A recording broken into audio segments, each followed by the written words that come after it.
If you are a mom and you find yourself being like, where's my village? I need help. This video is for you. This is not going to be like my typical video. I'm kind of just talking freely, but this is a problem that I found in my life. It's a bit of a first world problem, so maybe you won't be able to relate to it, but I'm going to share it anyway. When I was a child, when you were a child, if you're in my age group, which you probably are if you're watching this video, do you remember that we spent a lot of time with our grandparents, right? I think we all remember that. And so without like disclosing like all this information about myself, because I don't think it's necessary, I think it's just necessary for me to talk about this like on a very surface level. I remember spending a lot of time with my grandparents, and that is something that my children have not been afforded the opportunity to do, simply because times are different. Now, I'm not going to be blind to the fact that times are also different economically, and some grandparents are just not able to be as present, not because they don't want to be. This is not shady. This is not saying the grandparents don't want to help. This is just addressing the fact that the help is no longer there, and what can we do about it?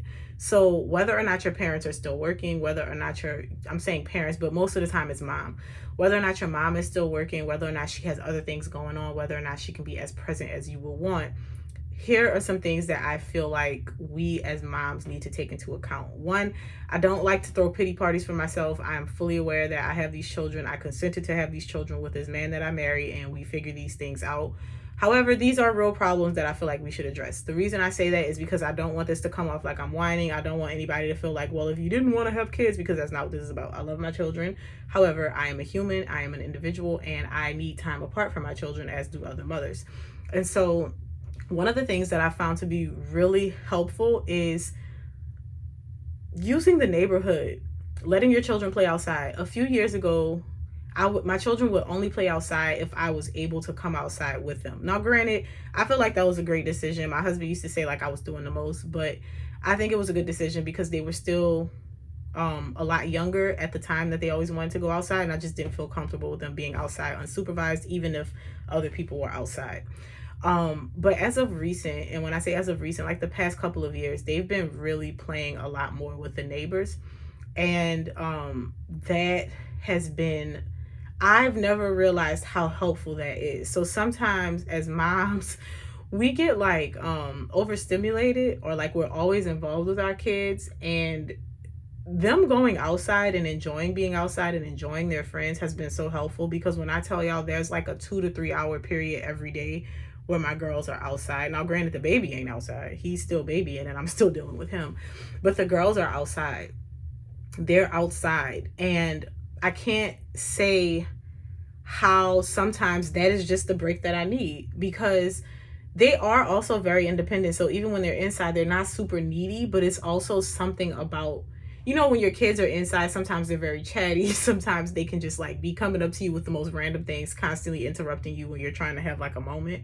Them playing outside gives me like 2 to 3 hours every day of uninterrupted time. And sometimes that is all that I need, because I'm also a homeschool mom. So again, when I talk about this, I'm not like complaining about it, because I also choose to be a homeschool mom. So like I put myself in this position of being surrounded by my kids more regularly and more often.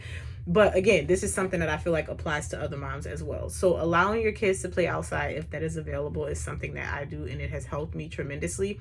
Prime example, today, well, a couple days ago, all the kids were plotting. They came to the door and they were like, we're having a Super Bowl party. Can the girls come?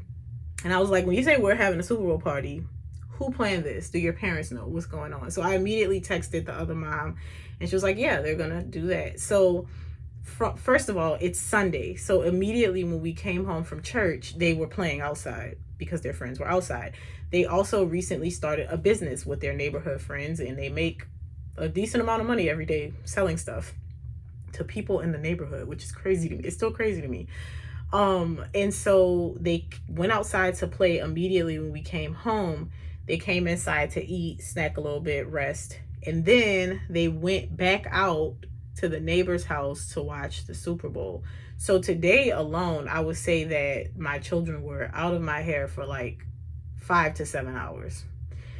And I just don't, I feel like I would be remiss in this topic if I did not mention that. I don't know if this is available to you as a mom, but if it is, let your children play outside. Encourage them to play outside. If they're not playing outside, try to lure them in the direction of playing outside. And ways that you can start that is just by like taking walks with them, whatever you need to do. That is something that I think is completely appropriate and very helpful, because like I said, they're very entertained, they're having a good time. I just check on them like every so often.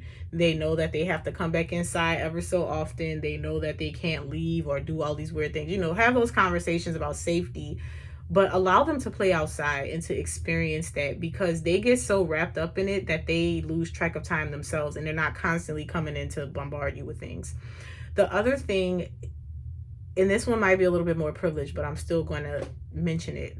And the reason that I'm talking about this is because I feel like sometimes as moms, we ignore our need to be alone, and we ignore our need to have time to ourselves. And sometimes time to ourselves doesn't have to be this dramatic, oh, I need to be away from everybody. I do that. I take weekends off. I take time off. But I'm saying, like, day in, day out throughout the week, there are also times where I just need to be, alone, right? And so this is really helpful. If you don't already have a babysitter, I think you should hire one. And you don't need to call this person all the time.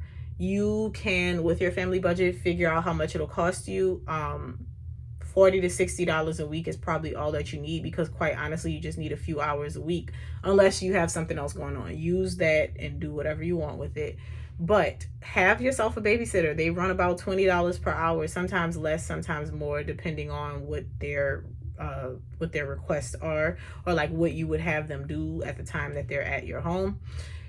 Sometimes I call a babysitter when I'm just home needing to get things done, and I just need somebody else to have. More so the babysitter is for the baby, because I will also say my daughters really do respect boundaries. Like if I say to them, because they're old enough to understand, if I say to them, hey, mommy needs a couple hours to do this and this, please don't disturb me unless you really need something. Try telling that to a 2-year-old. So really the babysitter is more so for him, but it's also for them to make sure that they're okay in those times, because sometimes I do physically have to leave the house. And here's the thing about that. Yes, I can call my mom. Yes, I can call my sister. But sometimes as a parent or as a mom, you just want to be able to get up and go. If you have relatives that will keep your kids, that's great, but you also then have to bring them there. Now, if this was something that I needed help with every day, all the time, then yes, I would just fork it up and bring them there and pick them up. But sometimes it's like, I just have errands that I want to run, or I just want to like be able to go move throughout the day freely without having to bring them all the way over here and then worry about coming to get them. And I just need somebody to come here, hang out with them while I do whatever I'm doing. And so that is why I choose to have a babysitter.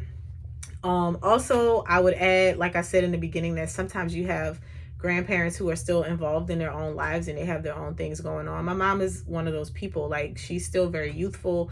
She still is enjoying her life. She's living it up. She also works a lot. And so I don't always feel like I want to impose on her. And I know I shouldn't say that, because it's her grandkids and she loves her grandkids. And whenever I ask her for help, she makes sure that she is available. However, I just feel like modern day grandparents, I feel like we're more burdensome to them because they have so much going on. They're still working. They have all these things. So that's why I'm exploring these other options. Another thing that I would encourage is getting your kids involved in things. And this, again, when I take my kids to practices, I'm staying at the practice.